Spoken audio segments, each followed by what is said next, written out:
Hello everyone, I'm Brian. Today I'm doing a reaction to How to Experience Nothingness from Sadhguru. So, my understanding of nothingness comes from my world history class, and my teacher, I do believe, was Indian, telling us about the world history, but sorry, not world history, world religion. And but the only thing I do remember from that class was the Buddhism portion, which was, I barely remember. It was a long time ago. But in that one, I do remember them talking about, being able to, in a sense, meditate. And then the way you meditate is to think of one thing or listen to one thing, like have a sound, and to focus on it and to block everything else out. So the only thing you ever hear, or the only thing that you see and hear, you hear nothing and see one thing, or you hear that one thing and see nothing as well. And then once you get to that point, then you have a way of completely not hearing the sound or not seeing the image, to the point where you have nothingness. It's very easy, but very difficult. And what I mean by very easy, it's easy to try to think about nothing, but to be able to literally think about nothing is very difficult. I don't think I've ever done that. My mind just races so much, and there's just too many things going on to be able to just meditate and try to think about nothing. It's too difficult. So anyways, that's what I think this is going to be about. Let's go ahead and give it a shot. This question is from Vasini. If one has a deep yearning for nothingness and one is doing all the sadhanas and becoming emptier each day, but the experience still has not happened, what is one to do, Sadhguru? Emptiness does not come in installments. Installment plans. Because emptiness means that which is not. Why emptiness is? Because fullness, there is no such thing, it's just a word.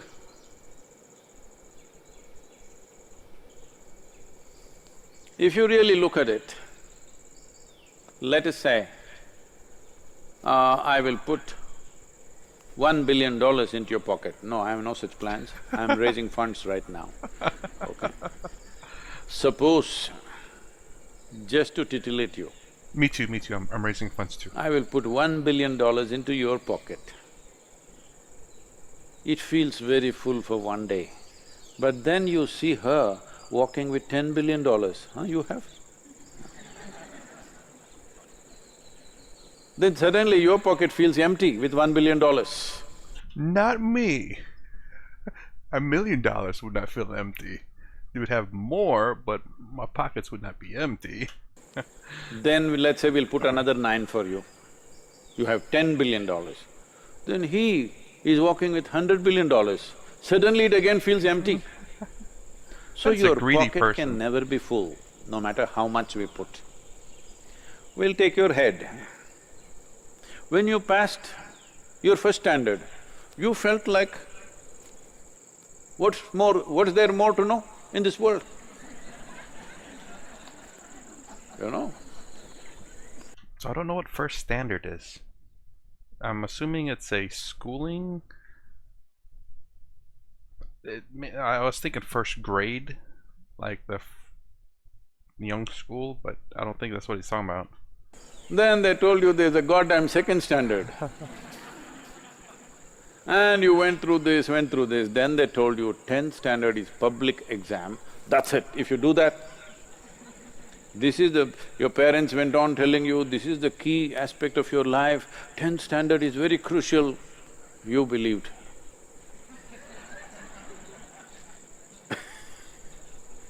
And you finished your 10th standard and you're feeling chest puffed up and you thought you really know it. Then the next day they started bothering you, which college will you join, which college will you join? What college? I thought number 10 I reached. Oh, okay, so Perfect we're talking number. about like grade schools and stuff. Champion number, but no good. Like this at every point. So, how much ever we put into your head will never become full. Too much to learn in life. more than just education, more than just what you can read in the books. Those are kind of easy to get. I mean, you can read it, you might not be able to understand it, but the hardest thing to understand in life is, I guess, people. Maybe. Wisdom is the hardest thing to obtain. Intelligent, not necessarily, I think. Well, initially you just fell in love with only one person. Then when you fall in love with one person, she produces one or two or three. Then you fell in love with all of them. But then they produce grandchildren like this. That also you loved, actually more than this one. So your heart also cannot become full. You go in a constipated installments, that's different. If you fall in love with everything in the universe, still it is not full, still it is capable of taking more. So your pocket cannot become full, your head cannot become full, your heart cannot become full. So fullness is an illusion that you chase, there is no such thing. But emptiness is possible. What is empty is never partially empty. Fullness is always partial. Emptiness is always total. When something is empty, it is absolutely empty. So you don't do that in installments. If you try to do it in installments, then you you will never catch emptiness, because you cannot catch emptiness. This happened one day. A lady was having a neighboring woman, another lady from the neighborhood who is also about her same age. Both of them have children. So of course she wanted to, boast a little bit. She said, we bought a few liters of olive oil and we soaked our baby in this olive oil. Then the other lady asked, really? It must be very expensive, but his skin quality must have really changed. Then the man in the house came out and said, I don't know about that, we've not been able to catch him till now. Oh jeez, that's what a twist there. So don't try to catch emptiness. You can't catch emptiness, it's not anywhere. But it's total. So what do? How do I empty myself? Yeah, I was gonna say, I mean, I was thinking kind of in installments, like you were saying, but you can't do that. It's kind of strange. Because what I was saying earlier about how you focus on one thing and you think about that one thing until you think and hear nothing else, and then once you focus on that, then you remove that one thing from your focus to where you're not focused or hearing anything. You understand this, if I take a bucket, I can empty it by throwing a mug after mug out. If I take a well, I can take buckets and buckets and buckets and empty it. Well, that is not the way it happens. You become empty not because you have nothing. You become empty because you're dispossessed. You're not possessed by the things that you carry. Right now you're possessed. Your money, your home, your relationships, your God, your religion, your philosophies, your love affairs, anything and everything possesses you. When you're dispossessed, you're empty. So this is the purpose of sitting with eyes closed, not praying to somebody, not calling out some god, not something, just cut off, lock down. This is, all over the world, the governments are now initiating you into a spiritual process so that you're not possessed by what is around you, you're simply all by yourself. But of course, many of you are behaving as if you're possessed. When you're dispossessed, you're empty. Otherwise, you will go on and on and on. I'm saying you're looking in the wrong direction. You're looking at a few tidbits that you have gathered in your life. Yes, that's all you gathered. And thinking, if I leave one, I will become empty. Okay, I lift one more, I'll become empty. People go to Kashi. It's a tradition that in ancient times they said when you go to Kashi, you must become dispossessed. There's nothing more. Every day you see hundreds of bodies burning there, you sit there for a few days or few months. When you come back, you're dispossessed. You are not entangled with anything. Then people made it little more, you must leave some money and come, you must leave something else and come. These days they leave only pavakai and come, the bitter gourd. Anyway, they were not eating it. So that one they will leave it and come, you must leave something and come. So I left bitter gourd because I don't like it anyway. That is not the way to leave it, because you are aiming at the wrong target. Even if you shoot it, it's not going to go away. This happened. One day, Shankaran Pillai was newly married. Wow, he's going on with a lot of stories. I've been kind of waiting for the part. So you can't do it in installments. That's weird to me, honestly. Because I generally believe in a step-by-step process, in a sense. You know, no one can just dive right into anything they're not familiar with. So to say that I'm assuming that's what it's meaning. You don't step by step, but you have to just go all into it. You either do it or you don't. There's no in between.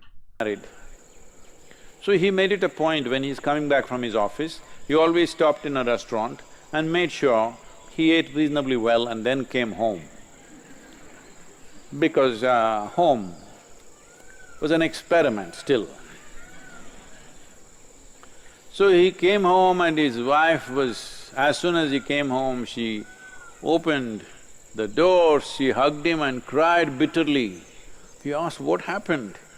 She said, just for you, I went through so much… from morning I've been online, taking instructions from a cooking instructor, and I made chicken biryani for you. I think it turned out well, but the dog, our dog, ate it up. I just went for a shower, by the time I came out, our dog ate it up. Shankaran Pillai says, it's okay, don't cry, I will buy a new dog.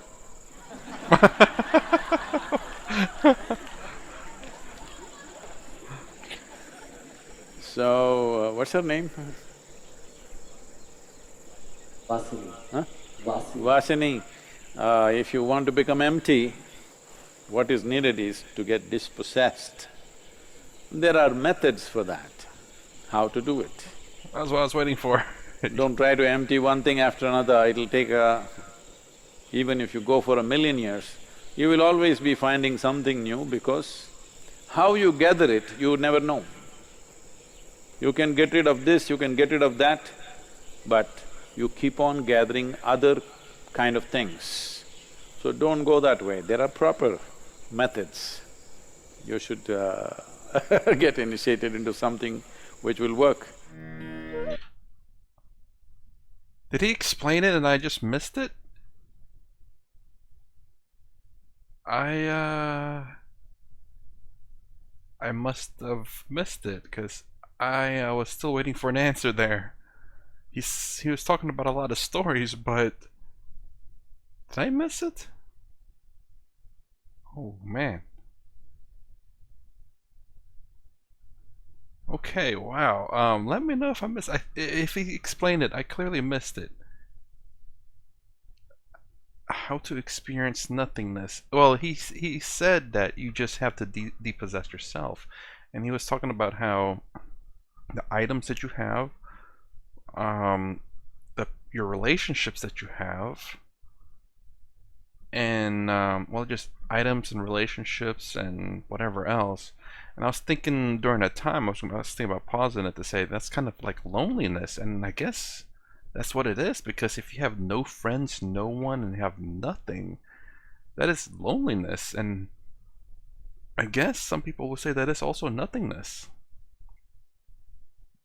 I was looking for like a method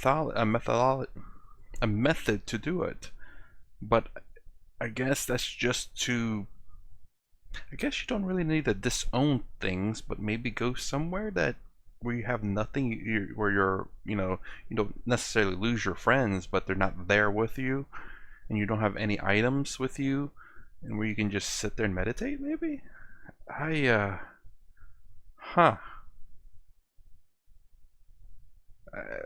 That's best of my understanding of what he was saying. I mean, do you disown stuff, or do you just temporarily put it aside so you can do that? The experience nothingness?